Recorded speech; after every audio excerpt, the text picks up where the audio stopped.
So I want to start out with prayer, and because with everything going on in the world, in Israel, being under threat, anti-Semitism being flaring up again, I want to just before I have our chaplain Steve Thomason come up and give a prayer, I just found something I wanted to read, and I felt it was appropriate for all we're facing. Leaders often face stress, pressure, and difficult decisions. This prayer asks God to grant inner calm, clarity, and wisdom in every choice. Peace within a leader's heart ensures justice, empathy, and humility in governance. Divine shalom allows leaders to remain balanced, patient, and reflective even under challenging circumstances. By praying for personal peace in leaders' hearts, we support their ability to act righteously, foster reconciliation, and create stability in communities and nations modeling God's compassion and guidance. And this is from Isaiah 40:29. He gives strength to the weary and increases the power of the weak. And I think we can just all think of our President Donald Trump, Premier Benjamin Netanyahu, and of course Will O'Neill, our chairman, who's under a lot of strain during these elections. So for all leaders, thank you for joining us in prayer. And with that, I want to bring Steve Thomason up to formally say our prayer. Lord, we acknowledge your awesomeness this morning. Thank you for the possibility of peace happening in the Middle East today. Give wisdom to the negotiators through the next couple of months. And Lord, we're asking for your wisdom for our state government, that fraud be discovered and sanity returned to our government. Thank you for bringing abundance to our tables today. In Jesus' name, amen. Amen. Thank you, Steve. And now I'd like to invite Alan Clark up to lead us in the Pledge of Allegiance. 2. I pledge allegiance to the flag of the United States of America and to the republic for which it stands, one nation, under God, indivisible, with liberty and justice for all. 2. Amen. Thank you, Alan. And now I'd like to invite Betty Oliker up. Betty is we have one more important piece right now. Karen Blanco, please come up. For now almost 2 years, Karen Blanco, who is our recording secretary, she writes our Globe newspaper articles. She's also our Americanism chair. And Karen puts a lot of effort and love into creating these Americanism articles. So here she comes. I know you're going to enjoy this one today. Good morning, everybody. Good morning. Good morning. Well, before I begin, I would like to remind you that these Americanism pieces are on our website, thanks to JR. Oh, closer? Kiss it, huh? Is that what they say? Anyway, thanks to JR, they are on our website. And at the end of each article, I have listed my sources. Maybe 3 or 4 sources. And they're easy, especially this year. WhiteHouse.gov is doing a lot of things for the 250th anniversary, so they're interesting websites if you want to know more. Okay. On the home front and battlefield, women played crucial roles in the Revolutionary War, often following their husbands who were soldiers in the Continental Army. Known as camp followers, these women tended to the domestic duties of Army life, such as mending and washing clothes, cooking, and providing medical help when needed. Often they were direct witnesses to the various battles, and a few even helped their husbands on the battlefields. At one battle in 1778, Mary Ludwig Hayes brought water from a local well for hot and thirsty soldiers, then took over her wounded husband's artillery piece, firing at oncoming British soldiers. Margaret Corbin, severely wounded in November 1776 during a British assault, was left for dead alongside her artilleryman husband until she was treated by a physician. Fortunately, she survived, although her wounds left her permanently disabled. Sybil Ludington, a New York teenager, rode 40 miles on horseback during a driving rainstorm in April 1777 to rouse local militia into fighting an approaching British force. She has been called the female equivalent of Paul Revere. Sally Kellogg and her family were caught between British and colonial ships who were fighting on Lake Champlain, New York. Rowing frantically to safety across the lake, Sally and her family came perilously close to the exchange of gunfire between the ships. Later she recalled, quote, "Happy for us, the cannonballs went over us. We could hear them whistling above us," end quote. Deborah Sampson disguised herself as a man to fight in the Continental Army, using the name of her deceased brother. Wounded in the thigh and forehead in battle, she allowed physicians to treat her forehead wound, but not wanting them to discover her true identity, she slipped out of the field hospital unnoticed. With a penknife and sewing needle, she successfully extracted one of the bullets from her thigh by herself. Her leg never fully healed because the other bullet was lodged too deep in her leg to remove. Brave and gutsy women, indeed.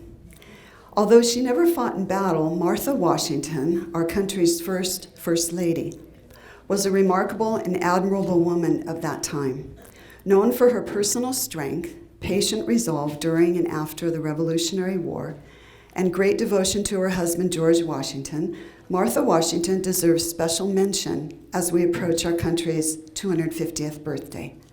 Born on a Virginia plantation in 1731, as the eldest of 8 children, Martha learned to read and write at an early age. She was trained at home in music, needlework, household management, and other skills necessary for managing a plantation. It is believed she also received education in crop sales, homeopathic medicine, and animal husbandry. At age 18, Martha married Daniel Park Custis, a wealthy plantation owner who was 20 years older than she. They had 4 children, only 2 of whom survived to adulthood. After only a few years, Custis passed away, leaving Martha a widow at age 26. The next year, she married rising military officer and landowner George Washington. Although they had no children of their own, together they raised Martha's 2 surviving children while living at Mount Vernon. During the Revolutionary War, Martha was a strong source of support and love for her husband. While Washington commanded the Continental Army, she spent numerous months at the Army's various winter encampments, working to organize aid for the soldiers. She led efforts to provide much-needed clothing and supplies, uplifted morale, and provided comfort to the troops. The soldiers affectionately referred to her as Lady Washington. Additionally, Martha served as hostess to political leaders, foreign dignitaries, military officers, and Indian chiefs at the various houses which served as camp headquarters during the war. Outwardly, she appeared cheerful and positive. However, she confessed to friends that she found the journeys to the camps exhausting and the horrors of war depressing. In December 1775, she wrote to her dear friend Elizabeth Ramsey, quote, "Some days we have a number of cannon shells from Boston and Bunker Hill, but it does not seem to surprise anyone but me. I confess that I shudder every time I hear the sound of a gun. I endeavor to keep my fears to myself as well as I can," end quote. George and Martha Washington were deeply devoted to each other. According to Martha's grandson, for all the years of his marriage, the general wore a miniature locket portrait of his wife suspended by a gold chain around his neck. As daily loving companion to Colonel, then General, then President Washington, Martha stayed by his side for some 40 years. It is believed that shortly after Washington's death in 1799, Martha burned her letters between them to preserve their privacy. Only 3 letters escaped destruction, 2 of which were discovered beneath a desk drawer after her death. During the war, he wrote to her, quote, "My dearest, as I am within a few minutes of leaving Philadelphia, I could not think of departing without dropping you a line. I go in full confidence of a happy meeting with you sometime in the fall. I have not time to add more as I am surrounded with others urging me on. I retain an unalterable affection for you, which neither time nor distance can change. Yours entirely, George Washington." End quote. Thank you for listening. Happy birthday to our country, and God bless America.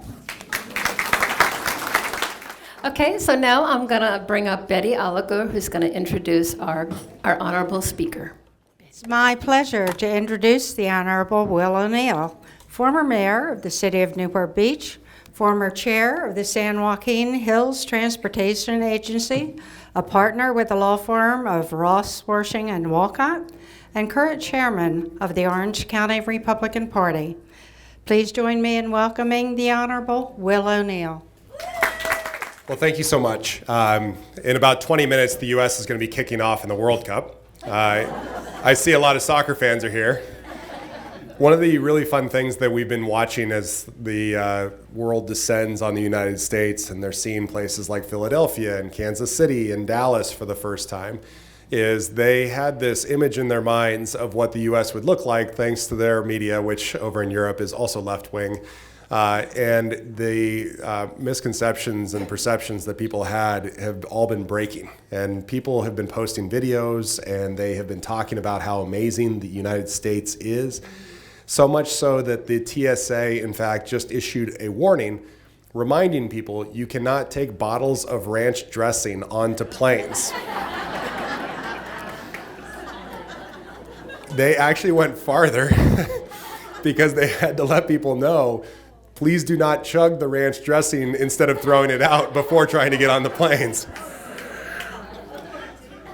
We have a long history of Europeans coming over to the United States and making observations about our culture, and so much so that a lot of us remember, probably have never read, but at least have seen quotes from Alexis de Tocqueville from back when our nation was founded. But there was also a really famous English theologian named G.K. Chesterton, who, when he came over to the United States, observed that the United States was the only nation ever founded on a creed.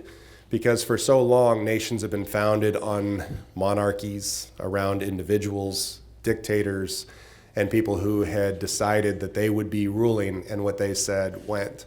And when Thomas Jefferson, 250 years ago, crafted the Declaration of Independence, and a brave band of men from around our 13 colonies came together and adopted it, they turned the world on its head.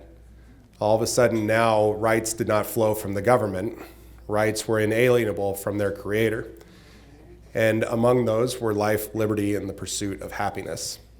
We have a lot of people right now who have become convinced that their rights do come from the government and that they depend on who we elect for those purposes. It is rooms like this, though, that we get to spend time talking about America and Americanism and make sure that we imbue into our next generation the concept that the rights flow from our Creator, and those natural rights are worth fighting for. So I really appreciate everyone having me in here today. By the way, that speech you just heard, my children have heard so many times. Last summer was our last summer. I've got a daughter who just finished 8th grade and a son who just finished 6th. Last summer was our last summer taking national parks tours. We were part of that generation that after 2020 realized that we wanted to go do a lot more of that. So we drove across Montana and actually read the 1776 report that President Trump had put out in his first term that was immediately removed by the Biden administration, then immediately reinstated once the Trump administration came back in. But the fun part about having the president elected for this term as opposed to reelected in the last term is that he gets to be president during our 250th birthday. So I'm not sure if you've seen it. I love the fact that he ran obviously on the Make America Great Again platform, but the fact that he has made the reflecting pool reflect again is a good one. And so, look, as we're thinking about and we're walking into the 250th birthday of our nation, the opportunity to talk about civics, what our nation was founded on, and why it's worth fighting for, is really one of those things that's worth waking up every day to get out and do. So I appreciate everyone having me. So my name is Will O'Neill. I am the chairman of the Republican Party of Orange County, and I'm going to talk to you about the midterms, where we are as a party, what the party actually does, what I think November is probably going to look like, or at least certainly some of the challenges we're going to face going into November. And then I'd love to take some questions and answers because, frankly, that's my favorite part, to find out what you want to talk about. You heard at the introduction, I am also a litigation partner, which means I love to talk, and so I will try to stop myself. But really appreciate all of you having me here. So let me just start with a couple basics. Number one, how big is Orange County? People forget just how enormous this county really is. There are about 3.2 million people that live in this little slice of paradise. That is bigger than 18 states. So if you have ever driven across Nevada, there are just about as many people that live in the great state of Nevada as live in Orange County.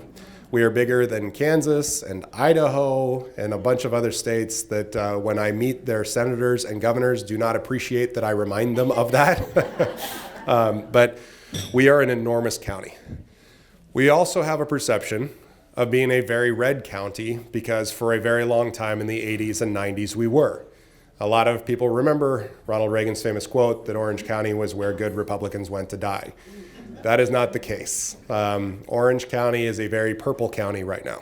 So when I took over as chairman, there were around 50 to 60,000 more Democrats than Republicans here in Orange County. And so there are a little over 690,000 Democrats in Orange County and a little over 43,000, given the day, Republicans in Orange County. So what does a county party do? County party, our job is to register more Republicans and get Republicans elected. That is what we do. That is what we set out to do, certainly. And so far over the last 18 months, we've done that fairly effectively. So if you took right before the December 2024 election, right up until the election we just had 2 weeks ago, the Republicans have grown by over 11,000 new Republicans. Democrats have grown by a little over 6,000. So we're almost doubling their efforts to get more Republicans elected or registered, which is great. And I will tell you, it's not supposed to be that way. The reason I say that is because when you have when a party has the presidency, the House, and the Senate, typically the other side is more energized, more engaged, and they're on corners screaming about no kings, which, by the way, we've had no kings since 1776, but that's a different issue. So, but typically the opposition party grows because you just have more energy that direction. The fact that we're almost doubling them in the last 18 months is a testament to the hard work put in by a lot of volunteers all across this county. And then the question is, okay, so if you have been registering people, what does that look like in terms of the elections? Good question. So just because you get someone to register to vote does not mean they are actually going to vote. And I think a lot of you know that. And so despite the fact that the Democrats right now are still about a little under 50,000 more Democrats in Orange County than Republicans, we actually had 13,000 more Republicans than Democrats vote in the June cycle in Orange County, which is a big deal. That's a big deal. And so what that says is that not only is it important to register more Republicans, but the really important thing, get more Republicans to vote.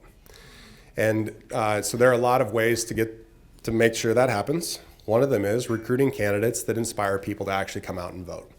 I know a lot of you, and I hope all of you, voted for Diane Dixon for supervisor. And I'm going to talk about that race in just a minute. But across our county, we ended up with much better candidates than the Democrats did. And I know that because when you look at the fact that, let me back up for just a second.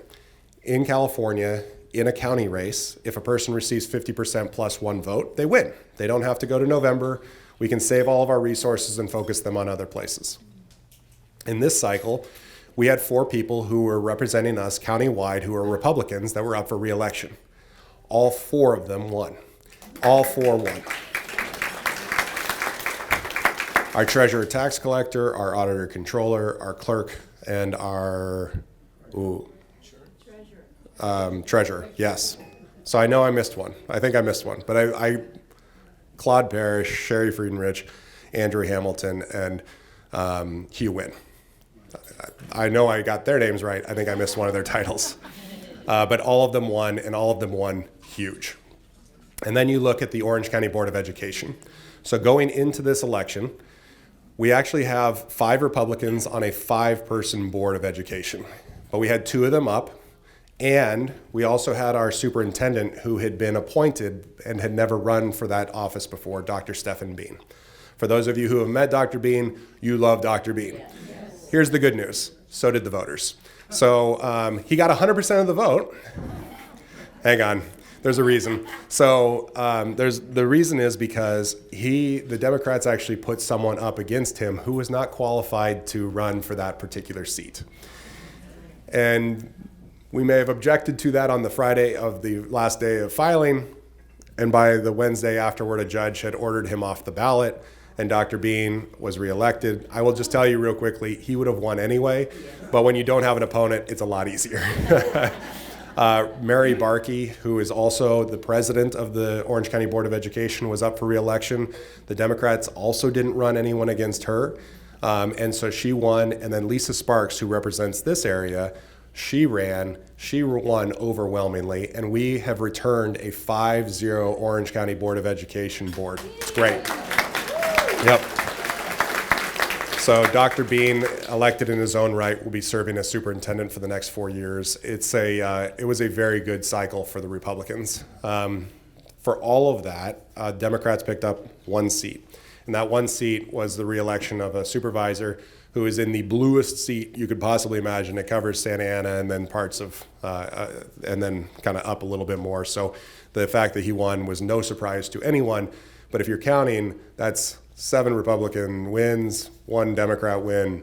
I think we did all right. So that's good. And then when you look at the top 2 primary system, let me just say up front, I hate the top 2 primary system. If we could go back to party primaries, I'd do it in a heartbeat. I think that the games being played right now, especially by Democrats on the top 2 system, are awful.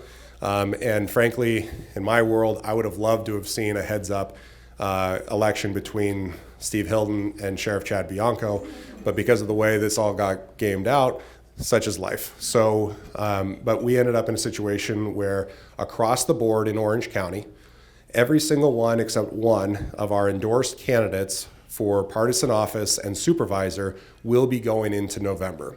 So we have great candidates, including my friend Urson Wells for Assembly, that are going to be running in November to represent the Republican Party in Assembly, in State Senate, in congressional races. And then, here's the fun part, for us in Orange County at least, we even have 2 running statewide. We have Don Wagner running for Secretary of State, and we have Michael Gates running for Attorney General. This was a good election cycle for Orange County Republicans, and I'll say it is a good day to be an Orange County Republican. On the supervisor races, I just want to touch on those real quickly. It is awfully difficult for many, many reasons to unseat an incumbent supervisor. But thanks to really hard work from Assemblymember Diane Dixon, her team, and the OCGOP, alongside, because we can't coordinate it with them, but the Lincoln Club of Orange County did a lot of independent expenditures. We were able to make sure that 53% of voters in District 5 said, we want change. And so Diane Dixon's going to end up right around 47% of the vote. If she had gotten 50% plus 1, she'd be moving on to the, she'd have won. We wouldn't have to go to the general. But the fact that an incumbent supervisor who was running around telling everyone she was going to win easily in June, who, by the way, real quickly, I just want to tell you one quick story. The day before the election, I received a phone call, and I get lots of reporter phone calls. Some I pick up.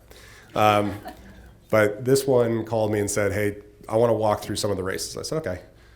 And he said, Diane Dixon, Katrina Foley, what are your thoughts? I said, it's going to be a tight race. It's going to be a tight race. And so I think that was exactly my quote. It's going to be a tight race. My counterpart over at the Democrat Party said, Foley's going to walk away with it in June. It won't even be close. We're just going to win and move on. She was wrong. And I'm really glad she was wrong. And I knew she was wrong because I knew how much work was going into that. And frankly, the only reason Katrina Foley came even that close is because $900,000 of government union money was spent trying to prop her up, and they couldn't even get her over 50%. So I'm going to tell you right now, in the pantheon of races that we need to be paying a lot of attention to going into November, that's a big one, because the Orange County Board of Supervisors has about $11 billion budget. They are the ones that oversee the budget for the Sheriff's Department, for the District Attorney's Office. They are the ones that oversee anything not covered by a city. They are also the ones that oversee the Registrar of Voters. So when you are trying to talk about making sure there are directives to clean up voter rolls, and in fact, when our two Republican supervisors, which were Don Wagner and Janet Wynn, made a motion last year to require the Orange County Registrar of Voters to ensure that all non-humans are purged from the voter rolls. They got 2 votes for that, and Katrina Foley voted against it. Why did they have to do that? You probably have heard this. A dog was registered to vote back in 20, and the vote counted in the recall for Gavin Newsom.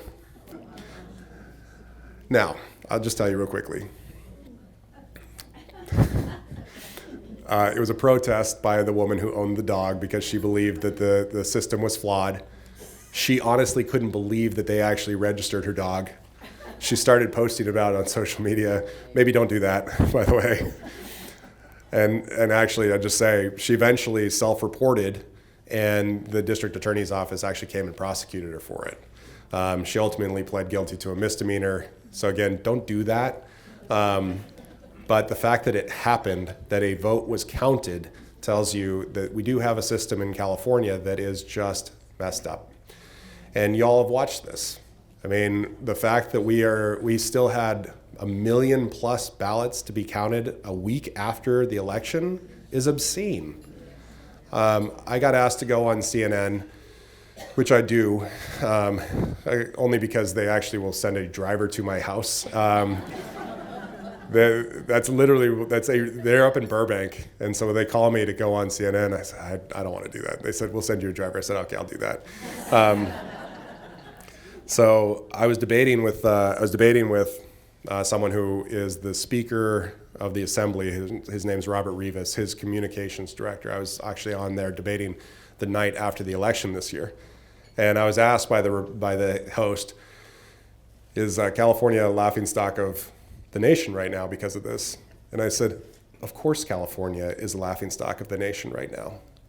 What we are seeing, a National Review actually published this. Some of you probably have started reading that back when Bill Buckley started writing it. National Review actually published an article last week that said in California, the scandal is what's legal. And we are seeing that play out in real time right now. The ballot harvesting that is illegal in many, many states, the ability to vote and have it counted up to a week after the election, if it's received by then, the ability to just send out mail to anyone and everyone and not have clean voter rolls to make sure that the person receiving it is actually there, alive, hasn't moved. We have a lot of work ahead of us. And the other thing, and there's so many things about this I could even comment on, but y'all have probably seen that Gavin Newsom earlier this week released a video saying he's being investigated. And a lot of people said, finally. No, they didn't say that. They said, yeah, some people said that. Yeah, I'm sure a lot of people in this room said that. A lot of people said, wait, really? And reporters started looking into it right away to find out, wait, is this true? Looks like this investigation started at least a year ago based on whistleblowers in California, and he's trying to pin it on President Trump, because of course he is, because everything wrong in California, Gavin Newsom blames on the president. Well, it looks like this started up about a year ago, and it looks like there are a couple things happening right now. And I still don't know. They still have not really published anything, because I'll tell you right now, if you are under federal investigation, they do not tell you why they're investigating you right up until the time you find out. And in this case, it looks like it's probably one of two things, and it might be both. One is, when Governor Newsom comes out and says, there's nothing there, And then like 3 weeks ago, his former chief of staff of 2 years pled guilty to fraud in federal court. There might be something there. And so there's some questions coming out about that one, and it looks like there's some ongoing investigation associated with that. So that's one of them. The other one has to do with his wife. Now, generally speaking, as a matter of rule and etiquette, spouses of elected officials very much off limits until they are not. Because if someone comes in and calls themselves the first partner and makes millions of dollars off taxpayer funding into the nonprofits that she runs, and then goes out and actually starts dictating policy and then running press conferences on behalf of the governor, she is no longer a political spouse. She's a policymaker, and that money that taxpayers are funding to her nonprofits needs to be investigated to ensure that it's on the up and up. But here's where what's legal in California matters a great deal. There are these things called behested payments. A lot of people don't know about these. A behested payment is this. If an elected official, especially a powerful one, especially one named Gavin Newsom, walks up to the CEO of a company and says, I know you have all these cases in front of our regulatory boards. I know you're depending on me not signing this piece of legislation. I know you have all this stuff that's going to affect you. And I would really like you to donate $500,000 to my wife's charity. Normally, we would call that bribery. In California, that is called a behested payment. And if it is over $5,000, then the elected official needs to just declare it. Just file something with something called the Fair Political Practices Commission. And Gavin Newsom has done that to the tune of over $250 million. And there's a lot of discussion right now about where some of that money was going, because a lot of it was going to his wife's charity. And a lot of it was coming from companies that ended up with massive contracts from the state of California. So I'm highlighting this for you because as you're watching the news play out in some of this, I'm telling you right now, you're going to start seeing the words behested payments a lot more. And in fact, I know that Terry Sforza, who writes a lot of digging in pieces for the Orange County Register, has already written a story on this. And you should probably be paying attention if you happen to be still registered to, or still getting the Orange County Register, which admittedly is fewer and fewer people. But I highlight all this because one of the things that we see in California, and I kind of come back to what I mentioned earlier, is that when Europeans come to the United States, they walk away saying, that's amazing. I can't believe all the misperceptions I had. And when a whole lot of people come to California, they say, how much is your gas? How much is your electricity? How could you have botched this so badly? We are the most beautiful state, perhaps the most beautiful place on earth.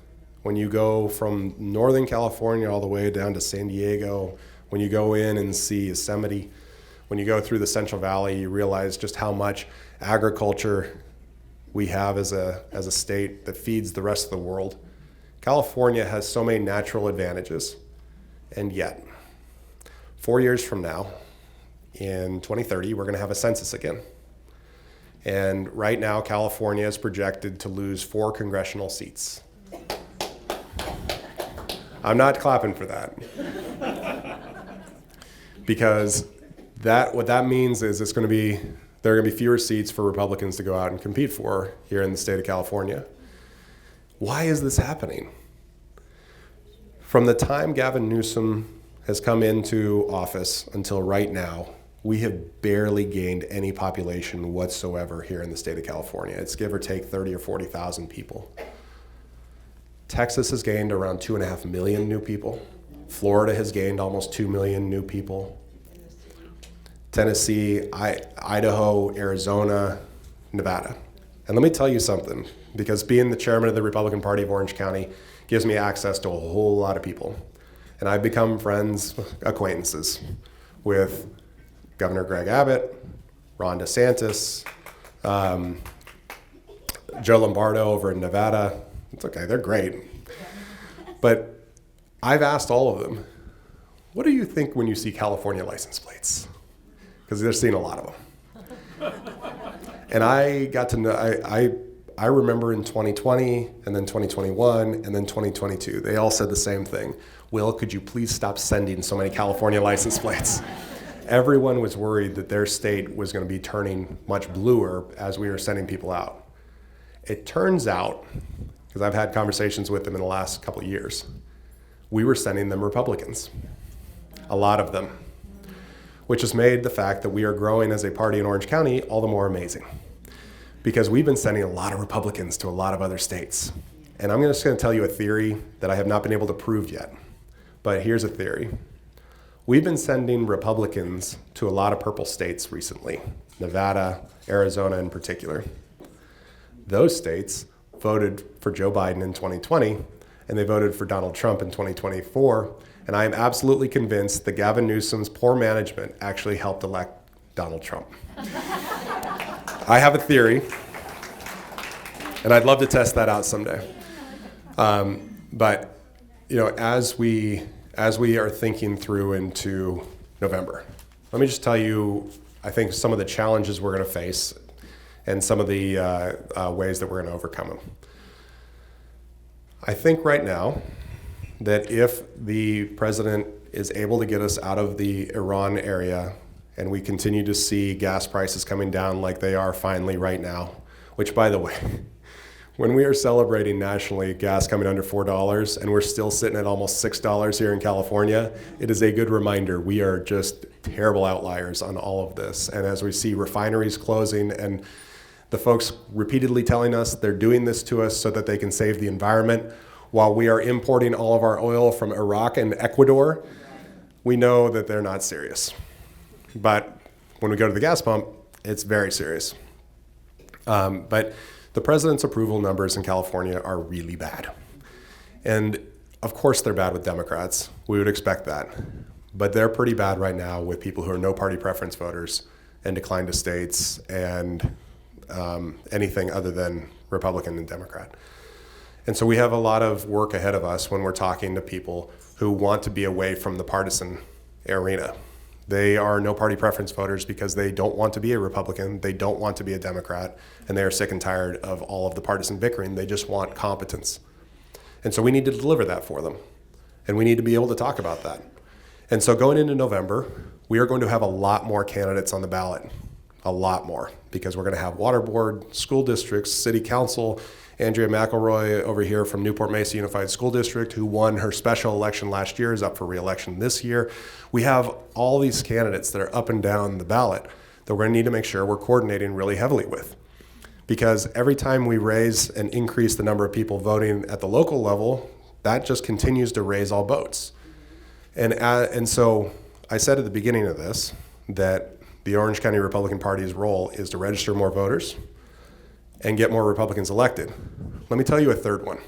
And this is the one that people don't like getting my phone call from sometimes, which is, if we're going to go out and campaign for Republicans and help Republicans get elected, we expect them to govern like Republicans.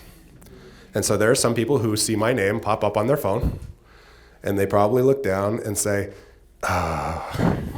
because if they just voted for a tax increase to be put on the ballot in their city, they're going to get a phone call from me. That's just how this one works. Because as we are watching more and more taxes be put on us by Sacramento and by, you just saw another tax increase go in the city of Los Angeles. We cannot talk about affordability if we are having government take more from people's wallets. And the Republican Party has been standing on this principle for a very long time, and we need to continue to do so. And so we, as a party, are in the business of growing, winning, and serving. And the growing and winning matter a great deal, but the serving well matters even more. And they all work together. And so that is something that we've been working very, very hard on. And so going into November, let me just tell you what I need help on. First off, I need help here in Laguna Woods.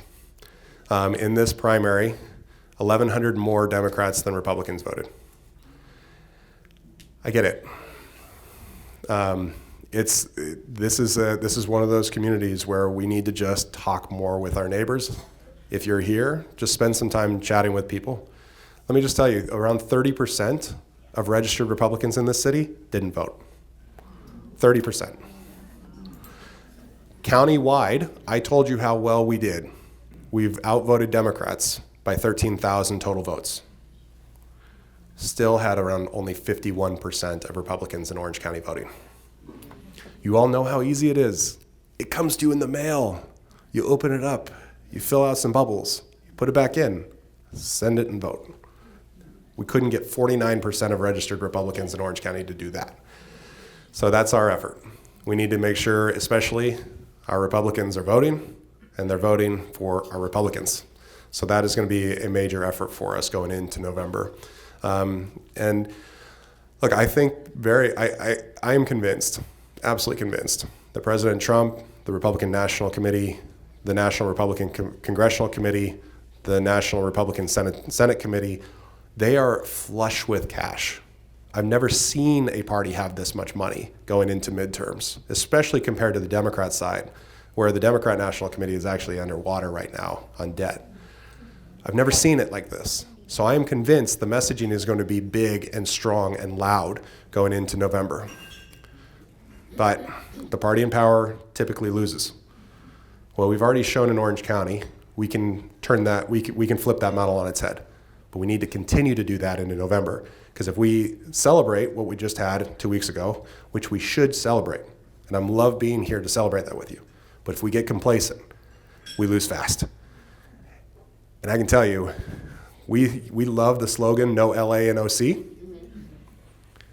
But as I'm watching what's happening up in LA right now, and the fact that they are almost certainly going to be, well, maybe not certainly, but likely going to be electing a woman to the left of Karen Bass as their mayor,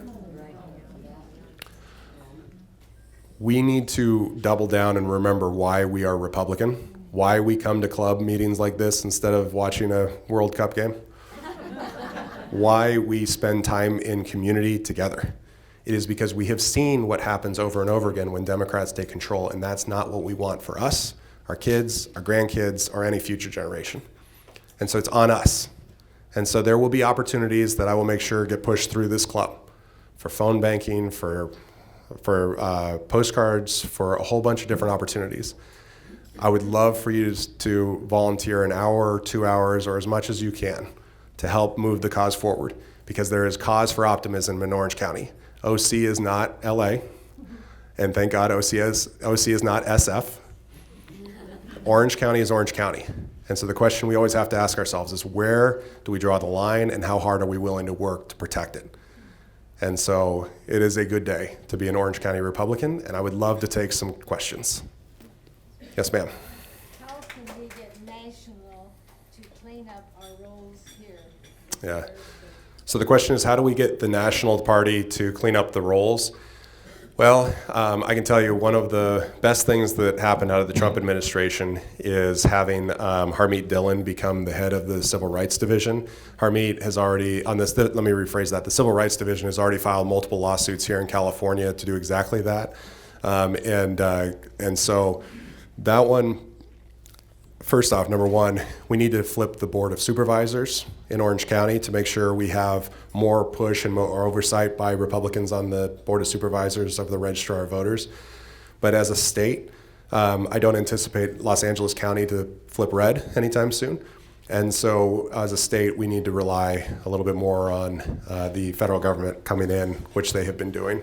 But locally, our number one task is flipping the Board of Supervisors. How do we buy our Republicans that are not voting? How do we buy their votes?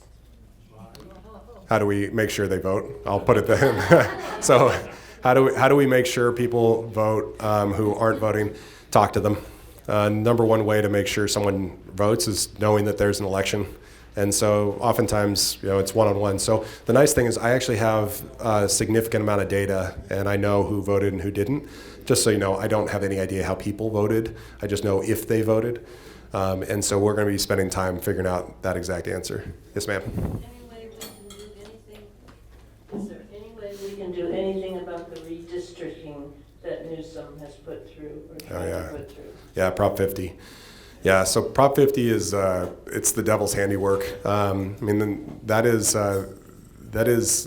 been one of the worst things I've watched happen to a community, because what a lot of people were convinced to vote against their neighbors. Over in Mission Viejo, there's literally a street where if you stand on one side, they're in congressional district, and if you stand on the other side, you're in a different congressional district. This was written up with the sole purpose of ensuring that the lines chose who the congressmen were, the voters didn't. And so the only question right now that I'm kind of seeing is whether it won't affect this year. So we're stuck with these lines into November. But one of the interesting things is the Supreme Court case that just came out, Calais, saying you can't consider race when you're drawing lines. It's a little more nuanced than that, but let's just go with that. It may well be that the U.S. The federal government actually has a lawsuit over Prop 50, and it may well be that next year we start seeing that litigated more fully. But I'm operating as a chairman. I'm operating under the assumption those lines will exist into 2030 when they get redrawn into 2032. So when I'm out talking to candidates, trying to recruit them or helping them win, I'm assuming those lines are where they are. Yes, sir. Yes, you mentioned CNN. I've heard that CNN stands for Communist News Network. It's a great question. So let me tell you why I go on CNN. So my view is, as chairman, I need to go out and talk to everybody and try to bring them into the fold. And so CNN's a funny one. So, they don't have good ratings. But what they're really good at is putting clips up online and having them really pushed out. So you've probably all seen, man, why am I blanking on his name? This is embarrassing. The CNN, the only conservative commentator they have, Scott Jennings.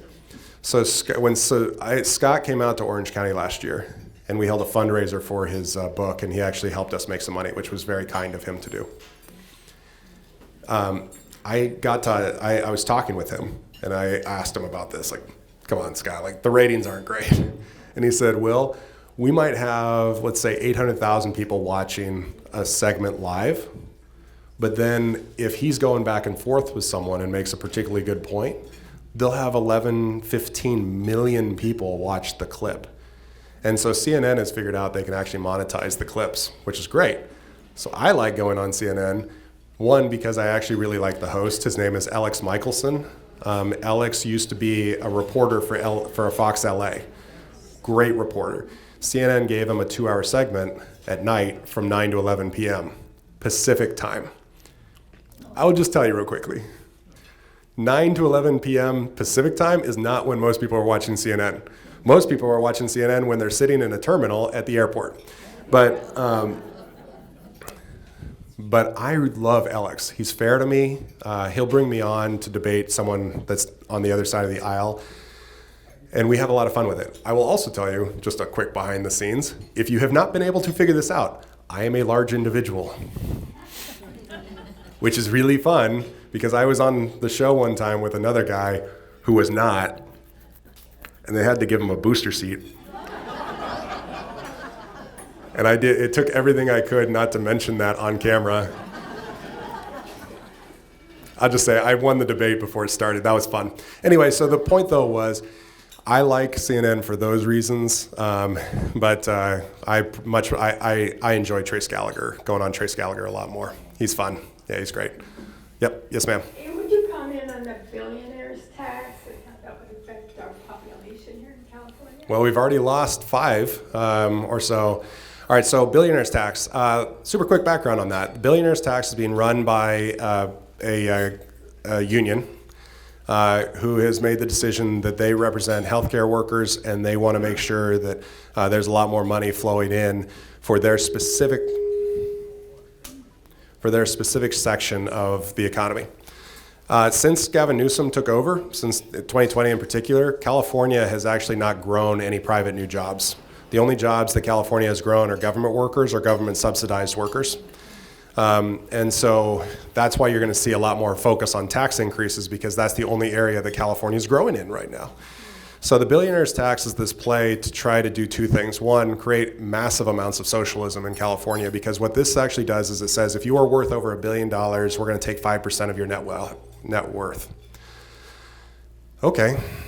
There's a lot of reasons why this makes no sense. This has been tried in other countries, in Europe in particular, and they rolled it back because they realized this is a terrible idea. It's basically unworkable, but... And then just as a matter of principle, wealth confiscation is awful. I mean, it's just like, it's so antithetical to everything that we have thought about. And you've seen a lot of people attack Elon Musk right now for being, quote unquote, the world's first trillionaire. Let me just say something real quickly on that. If a guy can create a company that can catch rockets using mechanical chopsticks, he probably deserves to be the world's first trillionaire. But, the amazing thing when we talk about wealth, and I'm doing like 20 seconds on this. The amazing thing when we talk about wealth is we talk about it in a way that tries to create envy as opposed to astonishment and wonder. America has always been a country that says you can do anything and start from anywhere, and eventually you can rise up through the ranks, and if you improve the lives of everyone else around you, you will be really wealthy because of it. And that's amazing. And we're seeing, this is a reason why America starts almost all of the things that eventually cause the rest of the world to be a better place. So the idea of, attacking people for making wealth when they are clearly making the world a better place is a bad cycle. That's number one. Number two, billionaire's tax. All right, billionaire's tax. So 5%, it has caused a lot of people who are potentially worth $1 billion or more to leave the state already. California, if you don't know this already, has a budget that is designed entirely around taxing rich people. It's a progressive income tax. That's not a surprise. But where they really get all of the money is from when companies go through their IPOs, when people have major stock options that they sell. The capital gains tax is massive for the state of California. Without really wealthy people making a lot more money, California goes bankrupt. They don't want you to know that. So when they start attacking people and causing them to move to another state, and let me just tell you something about really, really, really wealthy people. They can move very easily. Why? Because they're really wealthy. So they've been moving to places like Nevada, no income tax. Texas, no income tax. Florida, no income tax. And guess what those states are doing? They're making more money.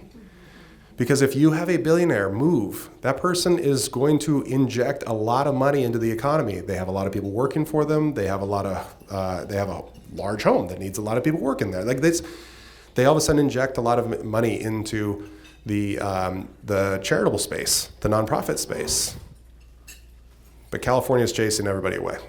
It's a bad idea. And I'll tell you real quickly, there's some fine print in that language that can move it down pretty darn quick without requiring another vote of the people. And instead having the legislature say, we are willing to move it down below a billionaire. And then to a point where the state of California could actually, by legislative decree, decide to start moving that number down. So, interestingly enough, last point on this, there are a lot of political shenanigans being played this coming week on that issue. Because next Friday, I think it's next Friday, is the last day for someone who is a sponsor of a proposition that is qualified to pull it off the ballot. So there's a lot of discussion and negotiation going on right now. And if there's a compromise, I can tell you with absolute certainty, it will not be good for any of us because it will increase taxes because that's the only thing that union wants to do. And so we're going to see where it goes, but over the next 7 days, there's a lot of shenanigans being played out when it comes to that particular ballot proposition. One last question. Okay? There's the Save America Act. Yeah. That has become a huge issue, especially on the platform X. Can you comment on that? Sure, absolutely. So the Save America Act would require anyone with a federal election, which is pretty much everywhere, to put a lot of election integrity requirements into that specific election cycle, including voter ID, for example. I haven't even talked on voter ID, but that will be on your ballot in November. I'm sure that our Attorney General, Rob Bonta, will give it an absolute terrible title and summary, but we will definitely have that on, and it'll be a key priority for the Orange County Republican Party. We already have people coming in. We're partnering up with Carl DeMaio in Reform, California. People are coming into our headquarters, taking packets of information to write to voters, reminding them to vote for this, and then returning them back. So we're going to have a huge operation on that. The Save America Act. So the Save America Act was passed out of the House of Representatives. It is sitting at the U.S. Senate. The U.S. Senate, controlled by Republicans by, I think it's 53, 54, it's 53, it's 53. 53 Republican senators have said they are not willing to break the filibuster, which would require 60 votes to bring it to the floor. If they were to do that, it would pass. If they were willing to say, for this item, we're not going to break the filibuster. Their concern is, at some point, the Democrats will control the Senate, and they want to be able to control the minority from a minority position as well, using the filibuster. But I can tell you, absolute certainty, if that thing made it to the House, or if it made it to the floor in the U.S. Senate, they'd pass it. The president has repeatedly called for the Senate Majority Leader, John Thune, to break the filibuster. Senator Thune has not said how he would vote, but he has said, I do not have the votes among the Republican caucus to break the filibuster. The person who is the largest proponent of doing this would be Mike Lee in Utah. And so I will say, as a chairman of a local party, this issue is really heartbreaking for me and really frustrating, because this is the kind of thing we expected Republicans to do if we gave them the majority. And so it's been really hard, because I know a lot of people say just go out and break the filibuster. I also have a lot of Republicans who say, no, we shouldn't be doing that either. So this is one where I hate when we are in power as a party and find division amongst ourselves over an issue like this. I generally think that if I were in the U.S. Senate, there's no question I'd be voting for I wouldn't be in the U.S. Senate, I'm in California. If I were if I had been a representative, I would have not only voted for it, but I would have carried the bill over to the Senate. Because just common sense election integrity matters. And if anyone thought otherwise, all they have to do is look at California and say, not that. So anyway, I just want to say, I was told that was the last question for me, so I'm just going to say real quickly how much I appreciate y'all being here. Thank you for listening to me. I am a litigator, so I'm not going to be able to stick around for lunch because I got to go back and actually work.